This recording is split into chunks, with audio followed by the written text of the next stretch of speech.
हम जिस विषय में बात करने वाले हैं वो विषय ग्रामीण इलाका, शहरी इलाका, तमाम चीज़ों के अंदर जो है तो लोगों को आवश्यक है।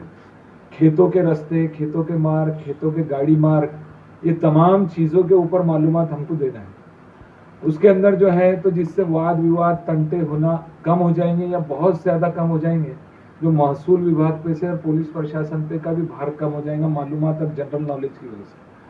रास्ता मांगनी का जो मसला है वो एक नंबर 1 का कानून है। महाराष्ट्र जमीन महसूल अधिनियम 1966 की कलम 43 में जो रास्ता जो है तो मांगनी की, उसमें भी कोई मुद्दत नहीं है।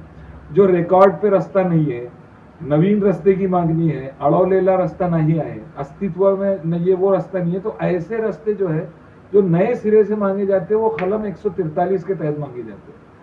और दूसरा प्रकार है मामलेदार कोर्ट एक्ट 1906 की कलम 5 के तहत अभिलेखावर नोंद असलेला रस्ता, म्हणजे अभिलेख पे ऑलरेडी नोंद है रास्ता, जिसका रिकॉर्ड में नक्शों में है, वो रास्ता मांगने करने को भी कोई मुद्दत नहीं है। वो रास्ता मोकला करना, उसमें का अड़थड़ा निकालना, उसमें का अड़ौलेला कई हरकत है तो वो निकालना, ऐसे रास्तों के लिए मामलेदार कोर्ट एक्ट कलम 1906 की कलम 5 के तहत।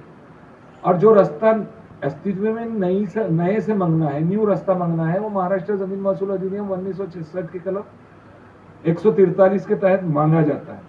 और दूसरा है महाराष्ट्र जमीन महसूल सीमा व चिन्ह कायदा 1969 के तहत। ये तमाम चीजें, रास्ते की मांगनी, ये तमाम चीजें गवर्नमेंट ने ऑलरेडी पहले से निश्चित कर दी है, जिसकी सिर्फ जानकारी आम जनता को, शहरी भाग को, ग्रामीण भाग को और दूसरे भागों को होना बहुत जरूरी है। जैसे कि हम आपके सामने जो है तफसील से बताएंगे कि रास्ते के प्रकार कैसे हैं, नीचे से ऊपर की तरफ, यानी कम रास्ते की चौड़ाई से लेकर बड़ा आखिरी कितना बड़ा रास्ता होता है खेतों का।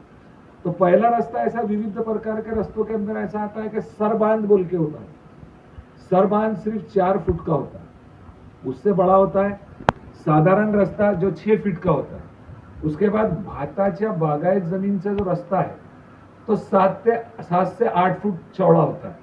उसके बाद पाय मार्ग जो होता है और पाय वाट, दोनों भी पाय मार्ग या पाय वाट दोनों एक ही प्रकार है, जो 8 से 8.25 फीट होते हैं। गाड़ी मार्ग शेतीचे जे आहे, गाड़ी मार्ग शेतीचा मतलब खेत का जो गाड़ी मार्ग है, जो ये खेत से वो खेत, वो खेत से वो खेत जाता है, उसकी रुंदी जो है 8 से 12 फुट रहती है। और जो गाड़ी मार्ग या गावातून त्या गावापर्यंत, इस गाव से उस गाव जो जाता है, वो गाड़ी मार्ग एका गावातून दूसऱ्या गावात जाणारे गाड़ी मार्ग वो 16.5 फीट से 21 फुट के बीच में होता है।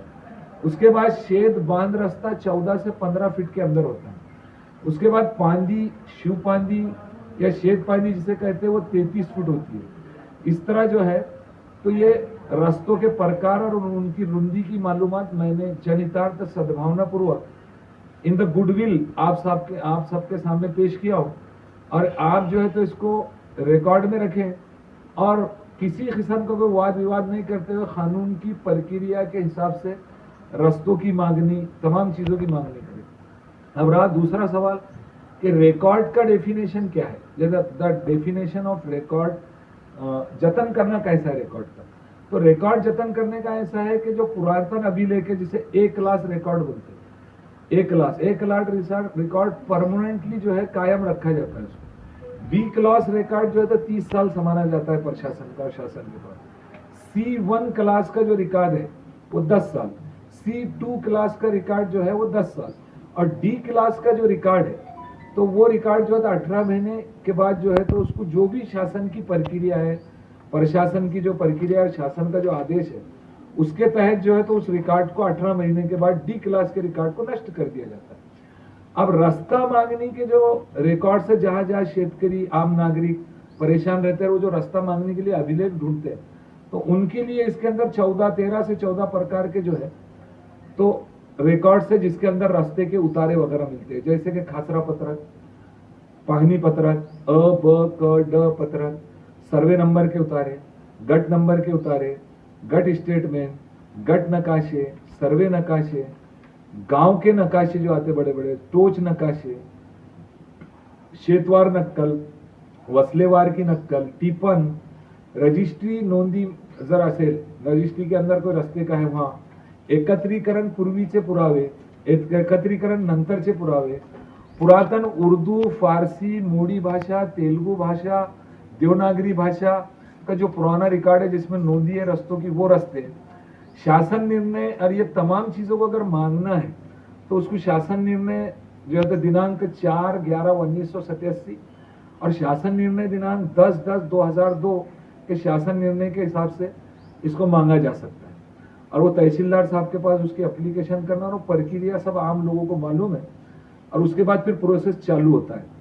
अब दूसरी बात जो है, तो मैं आप सबके लिए अजंता के आसपास के इलाके के बारे में, महाराष्ट्र के बारे में, शासन की योजनाओं के बारे में, जैसे कि घरकुल है, विहीर है, उसके बाद जो तो दूसरी और कई स्कीमात है, राशन कार्ड रजिस्ट्रेशन है, जो पंचायत के मार्फत से होते हुए या तहसील के मार्फत या पंचायत समिति के मार्फत जो होते हुए अलग अलग ऑफिसेस के मार्फत जो लोगों को फायदेमंद चीजें, वो फायदेमंद चीजों की मालूमात आपको जनहितार्थ सद्भावना पूर्वक मैं आपके सामने दूंगा।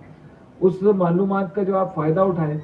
और इसके अलावा अजंता के अंदर पारो की खबर है, उसकी अभी डालना है, वहाँ बांधकाम चल रहा है, वो कंप्लीट होने के बाद उसकी एक न्यूज डालना है। अजंता पुलिस स्टेशन है पुरातन, 300 साल से ऊपर का, वो पुलिस स्टेशन का मालूमात आपके पास आपको देना है। उसके बाद बारादरी की मालूमात देना है। और मसाजिद है, यहाँ के मस्जिद है अच्छे पुराने जो है, तो मसाजिद के अलावा और जो है तो हिंदू समाज के धार्मिक स्थल है उनका है, ईदगाह की मालूमात है, कई जो है तो आपको वाघुर नदी के बारे में है, पुल के बारे में तमाम मालूमात मैं आपके सामने स्टेप बाय स्टेप जो है तो उसको पेश करूंगा। आप तमाम लोगों से मेरी विनंती है कि मेरा चैनल आप लोग सब्सक्राइब करें, लाइक करें और शेयर करें। बस इतना ही मैं आपसे कहता हूँ। थैंक यू, जय हिंद।